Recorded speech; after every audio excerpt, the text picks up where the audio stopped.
Hello everyone. So I hope कि आप सब अच्छे होंगे। तो मैंने बीच में वीडियो बनाना बंद कर दिया था बिकॉज ऑफ सम प्रॉब्लम।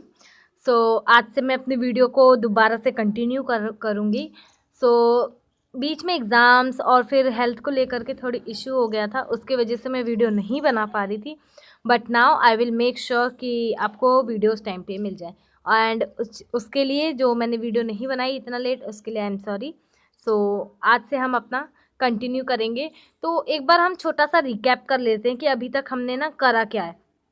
तो हमने द वेरी फर्स्ट हमने हल्की सी हिस्ट्री जानी थी इंडियन कॉन्ट्रैक्ट एक्ट की, कि इसकी हिस्ट्री क्या है, कहाँ से आई ये, कहाँ कहाँ लागू है, कहाँ कहाँ एप्लीकेबल है। हमने ये सब चीज़ें जानी थी in history of Indian contract act. उसके बाद हमने देखा था एग्रीमेंट कैसे बनता है, लॉ कैसे बनता है, ये सारी चीज़ें देखी थी। उसमें से हमने ये जाना था इंडियन पार्टनरशिप एक्ट हट गया है इससे, और सेल्स ऑफ गुड्स एक्ट भी हट गया था 1930 में, एंड पार्टनरशिप एक्ट 1932 में।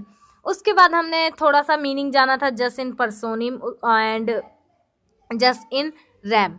देन हमने एक प्रोसेस समझी थी कि हम एक कॉन्ट्रैक्ट तक कैसे पहुंचते हैं। लाइक पहले ऑफर होता है, फिर किसी ने उसको एक्सेप्ट किया, इट विल बिकम प्रॉमिस। किसी ने ऑफर दिया, आपने उसे एक्सेप्ट किया, प्रॉमिस बन गया। देन जब वो प्रॉमिस बन गया, अगर उसके में कंसिडरेशन है तो वो बन जाएगा हमारा एग्रीमेंट, और एग्रीमेंट को इन्फोर्स कराया जा सकता है, so it will become contract. हमने ये जाना था कि कॉन्ट्रैक्ट बनने की क्या प्रोसेस होती है। ऐसा नहीं है कि हम, और जो हमने स्टार्टिंग में बहुत सोचा था कि हम दुकान गए, हमने ये खरीदा, तो आप सोच रहे होंगे कि हम तो डेली ही कॉन्ट्रैक्ट करते हैं। बट अब जहाँ ये इन्फोर्सिबिलिटी आ गई, अब यहाँ पे सारे सपने गए। आपने जो सोचा कि हम डेली कॉन्ट्रैक्ट करते हैं, तो वो नहीं है। जब इन्फोर्सिबिलिटी होगी then it will become contract, और जो हम करते हैं वो एग्रीमेंट होते हैं। उसके बाद हमने पढ़ा था essential of a valid contract. एक वैलिड कॉन्ट्रैक्ट के लिए क्या क्या एसेंशियल चीज़ें होती हैं, हमने ये भी पढ़ा था जो सेक्शन 10 में दिए गए हैं, और वो भी पढ़ा था जो सेक्शन 10 में नहीं दिए गए थे। तो ऊपर ऊपर से एक बार उसके नाम भी हम एक बार देख लेते हैं और पढ़ लेते हैं। तो यहाँ पे हमने पहला देखा था कि 2 पार्टीज होनी चाहिए। दूसरा पॉइंट हमारा था कि लीगल ऑब्लिगेशन क्रिएट करना चाहिए। एंड द थर्ड पॉइंट हमारा था जो सेक्शन 10 में दिया गया था, सॉरी जो नहीं दिया गया था, कि 2 पार्टीज होनी चाहिए, लीगल ऑब्लिगेशन होना चाहिए कि हम क्रिएट करें, और लीगल ऑब्लिगेशन होने चाहिए, और लीगल एक्सेप्टेंस भी प्रेजेंट होनी चाहिए। और द थर्ड पॉइंट हमने पढ़ा था कैपेबल ऑफ परफॉर्मेंस, कि हम कैपेबल हो परफॉर्म करने के। एंड द फोर्थ पॉइंट हमने देखा था कि मीनिंग मस्ट बी सर्टेन।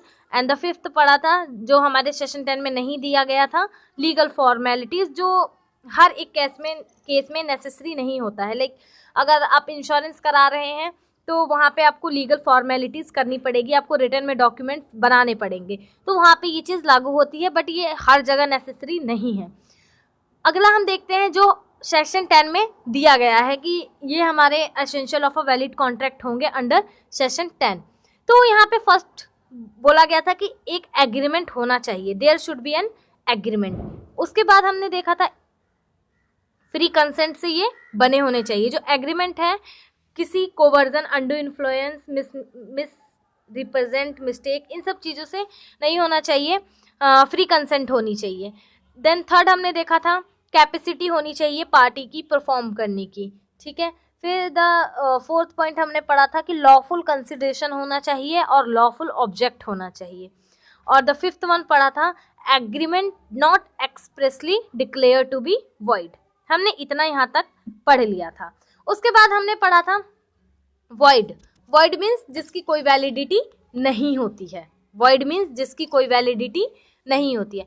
फिर हमने देखा था कि कॉन्ट्रैक्ट को कैसे करते हैं, जैसे कि हम कॉन्ट्रैक्ट एक्ट होता है, फिर कॉन्ट्रैक्ट लॉ होता है। जो कॉन्ट्रैक्ट लॉ होता है कॉन्ट्रैक्चुअल ऑब्लिगेशन क्रिएट करता है, जिसको हम रिटन और ऑरल दोनों में लिख सकते हैं। फिर हमने जाना था कि हमारा एग्रीमेंट एक वाइडर टर्म होता है, ब्रॉड टर्म होता है, जबकि हमारा कॉन्ट्रैक्ट नैरो होता है, स्मॉल होता है। यहाँ से एक बहुत ही ज़्यादा इम्पॉर्टेंट चीज़ निकल के आई थी, जो मैं यहाँ पे दोबारा एक बार लिखवा देती हूँ। ऑल कॉन्ट्रैक्ट ये एग्जाम में कई बार पूछा भी गया है, ट्रू फॉल्स में पूछा गया है कि ये ट्रू है या फॉल्स है। तो ऑल कॉन्ट्रैक्ट आर एग्रीमेंट, ध्यान से देखना, इंपॉर्टेंट है। All contracts are agreement, but all agreement are not contract। तो हाँ, वहां से हमें ये एक बहुत ही इम्पोर्टेंट बात पता चली थी, ठीक है। फिर उसके आगे हमने करा था टाइप्स ऑफ कॉन्ट्रैक्ट, जिसमें हमने एग्रीमेंट को जाना था कि जिसको हम लीगल इफेक्ट होता है और जिसमें नहीं होता है। जिसमें लीगल इफेक्ट होता है वो एक कॉन्ट्रैक्ट बन जाता है, और जिसमें लीगल इफेक्ट नहीं होता है वो एक void agreement, it means void एब इनिशियो हो जाता है। अगर आपने किसी कॉन्ट्रैक्ट में एंटर किया और उस टाइम आप कैपेबल थे परफॉर्म करने के, but subsequently becomes impossible to perform, तो यहाँ पे आप पॉसिबल नहीं है कि आप उसको परफॉर्म कर सके, तो यहाँ पे गवर्नमेंट भी कुछ नहीं कर सकती। अगर आपने 100 किलो गेहूं देने का किसी से वादा किया था और खेत में आपके आग लग जाती है, तो आप नहीं है कैपेबल परफॉर्म करने के, पर फिर भी क्या गवर्नमेंट आपको क्या सजा देगी? नहीं देगी, उसे बोलेगी भाई जल गया, अब उसमें वो क्या कर सकता है, यही बोलेगी। तो यहाँ पे क्या हो गया, no legally effects are left, no legal effects are left. तो यहाँ पे क्या हो गया, ये एक वॉइड कॉन्ट्रैक्ट बन गया। क्या बन गया? Void contract. फिर हमने देखा था जो वॉइड एब इनिशियो होता है, जिसमें कोई लीगल इफेक्ट नहीं होते हैं, जिसकी कोई वैलिडिटी नहीं होती है, और ये it is a void from the very beginning. जो वॉइड एब इनिशियो होता है ये वॉइड वेरी बिगिनिंग से ही होता है, जब ये स्टार्ट हुआ था तब से ही ये वॉइड होता है, इनिशियल होता है, ठीक है। अब हमने फिर इसका देखा था वॉइडेबल कॉन्ट्रैक्ट। वॉइडेबल कॉन्ट्रैक्ट आप बोल सकते हो, मैं वॉइडेबल कॉन्ट्रैक्ट, वॉइडेबल बहुत नाम से ही क्लियर है, आपको नहीं लग रहा? वॉइड एबिलिटी, जो वॉइड होने की एबिलिटी रखता हो वो voidable contract, as simple as that. जो कॉन्ट्रैक्ट आपकी मर्जी से नहीं हुआ है, जिस कॉन्ट्रैक्ट में आप अपनी मर्जी से एंटर नहीं हुए हैं, जिसमें आपकी कंसेंट फ्री नहीं थी, वो वॉइडेबल है at the option of agreed party, जिसने सफ़र की है, ठीक है। उसके हाथ में है कि वो कॉन्ट्रैक्ट को वॉइड बना दे या वैलिड बना दे। फिर एट द एंड हमने पढ़ा था अनफोर्सिएबल कॉन्ट्रैक्ट, जिसमें कुछ टेक्निकल डिफेक्ट के कारण हम उसको आगे इन्फोर्स नहीं करा पा रहे हैं। लाइक अगर आपने स्टैंप लगाना था 100 का, आपने 10 का लगवा दिया, तो उसके वजह से आप कॉन्ट्रैक्ट को आगे नहीं बढ़ा सकते। फिर हमने पढ़ा था types of contract on the basis of formation. यहाँ पे हमने एक्सप्रेस कॉन्ट्रैक्ट पढ़ा था, जिसे हम वर्ड से या कंडक्ट के थ्रू हम बताते हैं, वो एक्सप्रेस होता है। या तो एक्सप्रेस बोल के भी बोला जा सकता है या लिख के भी किया जा सकता है, तो ये एक एक्सप्रेस कॉन्ट्रैक्ट होता है। इम्प्लाइड में क्या है, आप कुछ नहीं बोलते हो बट आप कुछ ऐसा करते हो कि उससे उसको पता चल जाता है कि आप कॉन्ट्रैक्ट के लिए हाँ कर रहे हो। क्या कर रहे हो? आप कॉन्ट्रैक्ट के लिए हाँ कर रहे हो, कुछ इम्प्लाइड, कुछ ऐसा कंडक्ट करते हो, ठीक है।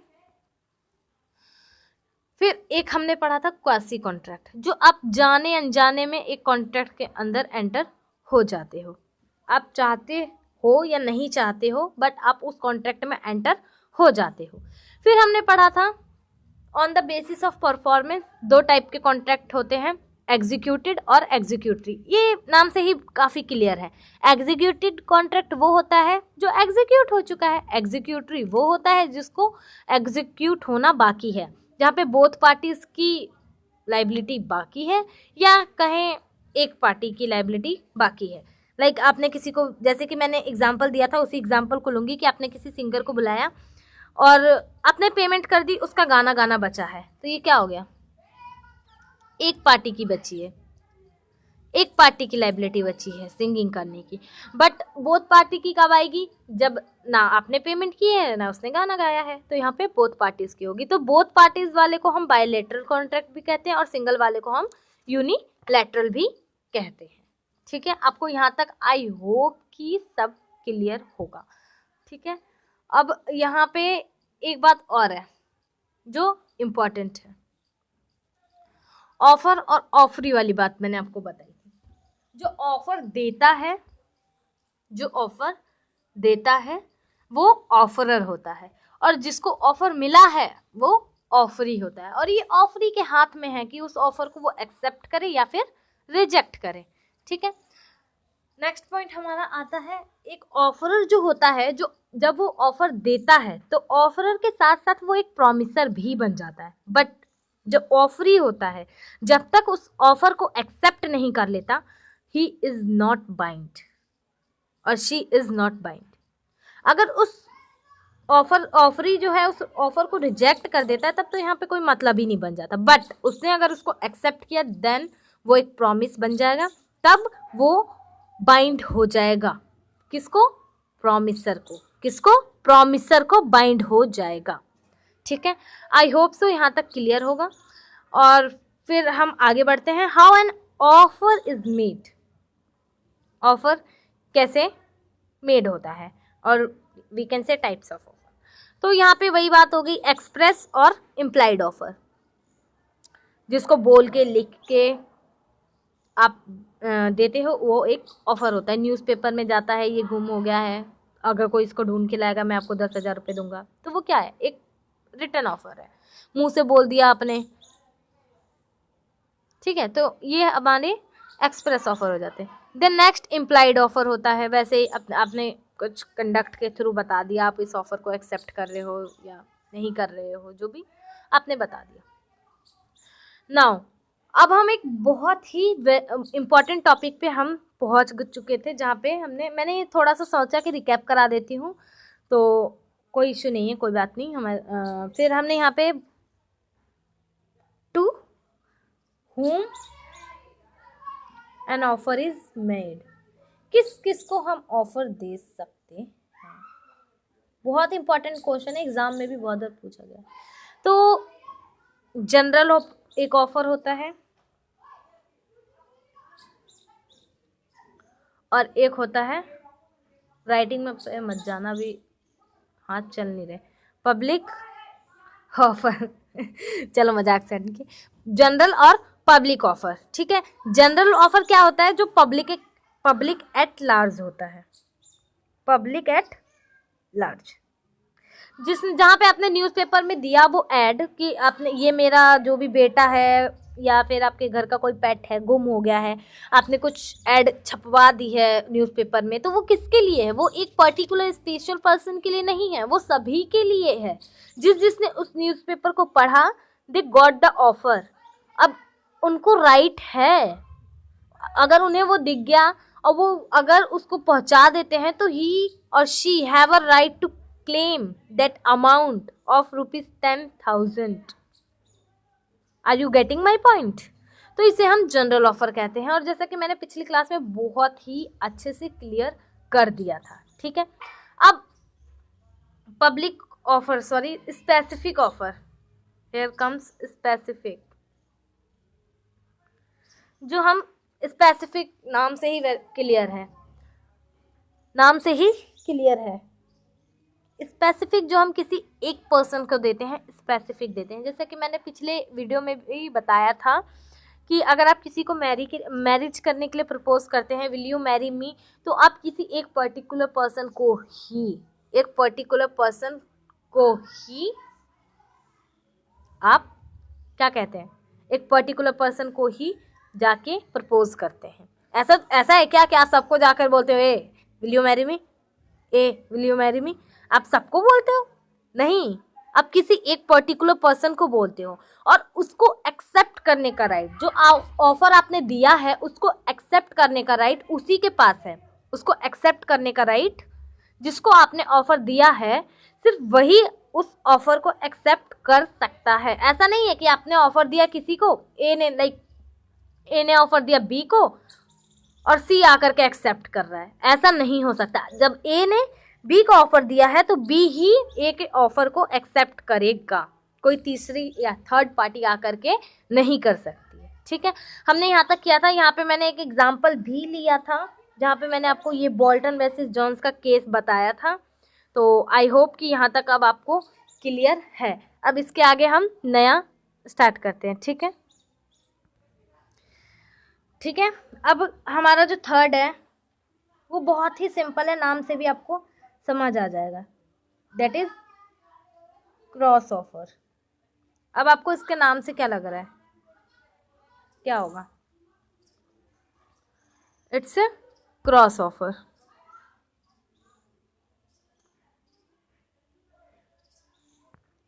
Okay, so cross offer is, देखो मैं इसको एक बहुत ही छोटा सा एग्जांपल लूंगी और आपको फट से समझ आ जाएगा। ठीक है, देखो आप और आपके फ्रेंड है, ठीक है, आप अपना ना मोबाइल बेचना चाह रहे हो।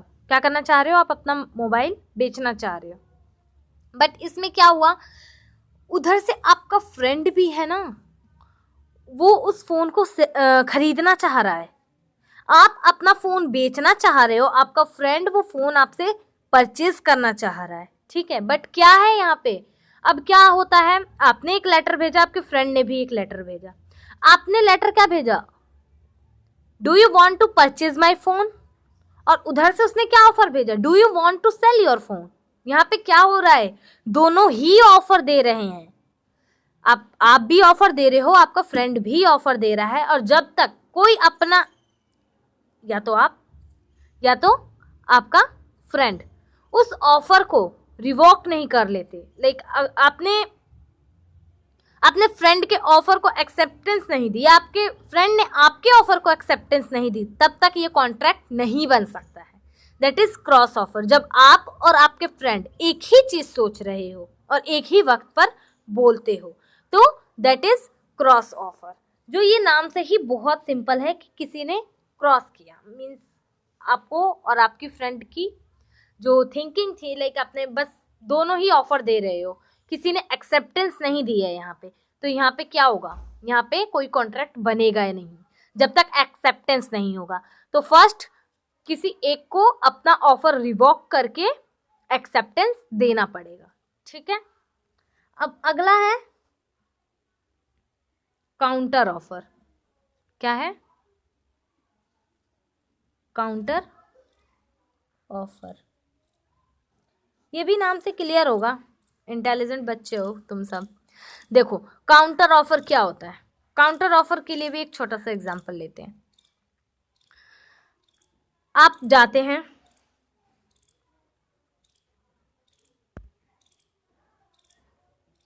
आप मार्केट गए, ये मार्केट की शॉप है। ठीक है, अब यहाँ पे क्या है, आप गए और एक टी शर्ट है। ठीक है, क्या है, मेरी ड्राइंग पे मत जाना, ड्राइंग कोई अच्छी नहीं है।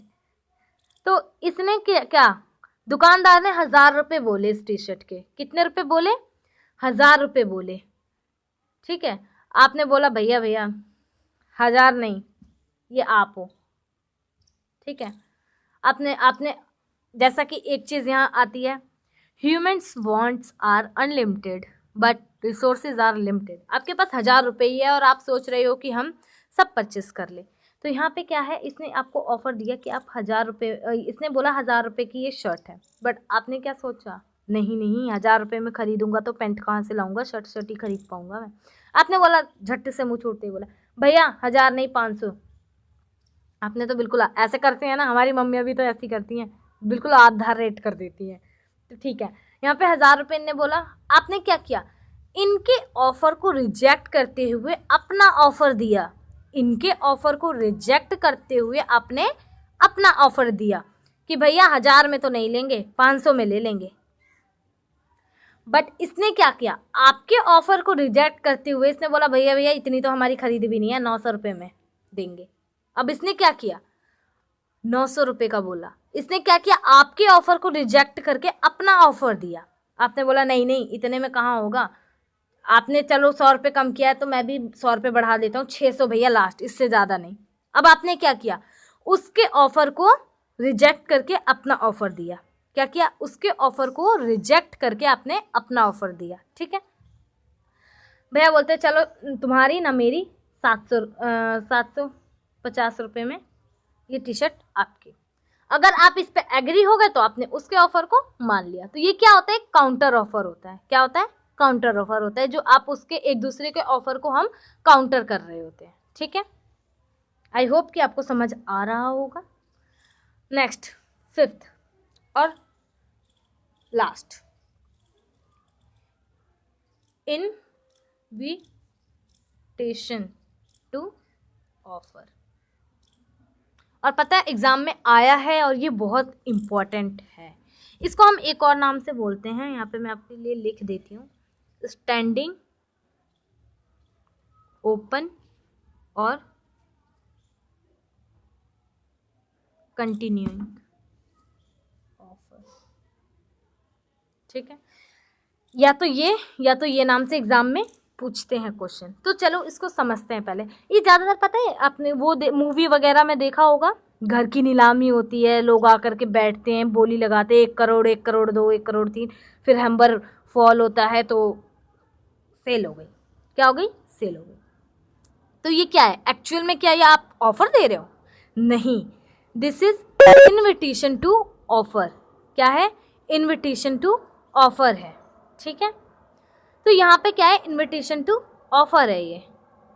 आप यहाँ पे किसी को ये नहीं बोल रहे हो कि आओ, आप यहाँ पे ये नहीं बोल रहे हो, डायरेक्ट ऑफर नहीं दे रहे हो। आप डायरेक्ट ऑफर नहीं दे रहे हो। आप क्या कह रहे हो?